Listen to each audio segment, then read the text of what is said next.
Hey, how's it going everyone? It's Andrew from Andrew's Aviation and welcome back to another trip report. So right now, I'm at Indianapolis International Airport heading to Chicago on my way to Grand Rapids for the holidays. I'll be flying an A319 with American Airlines and be sitting in main cabin extra for this short 1-hour flight. This will be my first time in main cabin extra, and it'll be the perfect chance to check out the ticket's value on a short flight with a medium-sized aircraft. So let's cut the jargon and jump straight into the vlog.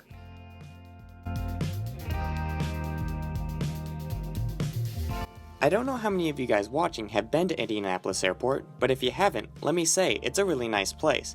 The lines can be long, but the check-in and bag drop process for all the airlines are pretty streamlined, and American Airlines staff were very helpful. They even tagged my bag for me.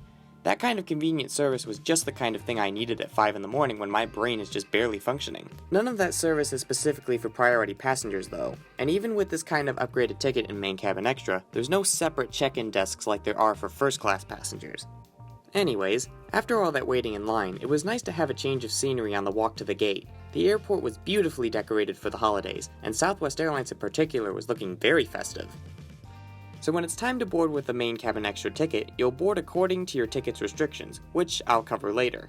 But no matter what group you're in, you're still provided dedicated bin space like in Delta Comfort. So if you have your carry-on and really want to make sure that you don't become separated from it, it might be best to upgrade, but usually that relates more to smaller aircraft where there's not much overhead bin space, and not on a larger one like the A319. Alright guys, so first thing I am noticing is about this seat compared to the regular American economy seats is that it's actually a lot roomier. The official seat dimensions for main cabin extra are 17.7 inches of width and 34 inches of pitch. And there are also other main cabin extra seats in the exit rows and the bulkhead of the plane with similar amounts of room. So far I'm pretty satisfied with where I am now, so let's get airborne and see what comes next.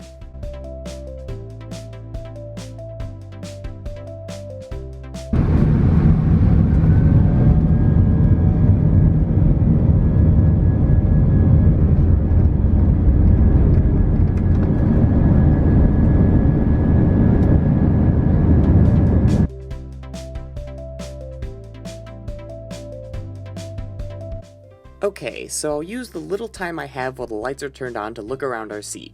Unlike larger aircraft in American's fleet, there are no seatback screens on the A319. American is actually one of those airlines that are transitioning from seatback entertainment to streaming entertainment.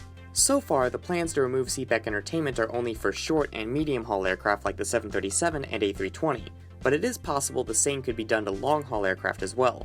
Thankfully though, that isn't likely to happen anytime soon, if at all. Of course, American is smart enough to realize that humans get bored and need things to do so they don't go bothering the crew the entire flight. Every seat in every class on the A319 is equipped with a power outlet so we can stream all the online content we want. The one issue with these that I did notice is that for some reason in each row there's only 2 outlets for 3 seats. I might just be blind and miss the 3rd outlet, but if this is the case, then I hope that everyone doesn't have to charge their phones at the same time. You'll get those arguments of, I need it more, I'm at 7%, and then the other guy goes, oh yeah, I'm at 6%. Well, maybe that's not the best example because we all know the law of phone charging, the lowest phone always goes first, but still. Now maybe while the second guy is enjoying his victory and paying ridiculous rates for the in-flight Wi-Fi, the other guy can enjoy some snacks. Or well, by snacks I mean tiny water bottle and your own food because this is a short flight. Even though there wasn't enough time for a full beverage or snack service, I'm still very happy that American still provided everyone in all classes with a free bottle of water. I don't think it was as nice as Delta's snack basket for their comfort passengers on short hops, but at least it wasn't nothing. Now if this flight was longer and over 250 miles, everyone on board would have had access to a regular snack service, and on flights over 700 miles, those in first and main cabin extra would get access to alcoholic beverages. So after downing that free water and eating an entire box of Nutty Buddy bars, it was time to land in Chicago. Even with a low layer of clouds, the city still looked beautiful. But before we land, let me tell you about how to sit in main cabin extra in the first place. American doesn't offer a separate fare for these seats. Instead, you have to buy an economy seat and select your seat in the main cabin extra area when you reserve your ticket. Some of you guys might be wondering if this is possible to do with a basic economy ticket, and the short answer is yes, but for a fee. A basic ticket on American doesn't allow you to choose where you sit without throwing a few stacks of cash their way. With a regular economy ticket, you can select your seat for free, but you'll still have to pay extra to sit in main cabin extra, and boarding restrictions still apply. Now it is possible to get one of these seats for free, but you have to have status with American Airlines or One World. But even gold status, the lowest ranking, doesn't guarantee a complimentary upgrade according to the American Airlines website. The cost to upgrade will depend on your original ticket type and the length of your flight. So on a short leg like mine, it could be $20, but on an international flight, it could be $60 or even more.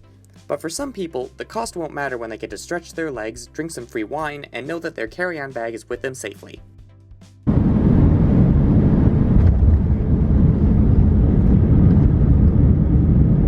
So now that the flight's over, let me answer the big question that some of you guys stuck around for. Is the value of a main cabin extra ticket on a short flight worth the cash burned? In the end, it really boils down to the person traveling. Personally, I would say no. Like I explained in my last video about Delta Comfort on short flights, you really need more time in the air to get the full experience. I don't care as much about guaranteed carry-on space and extra legroom, but I do care more about the in-flight services like snacks and drinks. I was sad to have missed out on that part, but I'm sure to most people it's not that big a deal. The seat is quite nice, but on a short flight it's not quite a full upgrade.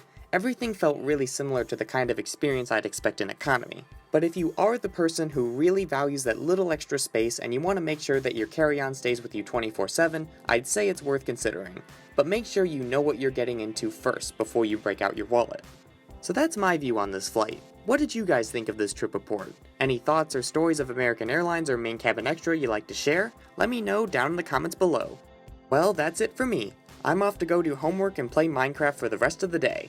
If you liked the video, pound that like button and subscribe to Andrew's Aviation for more cool vids.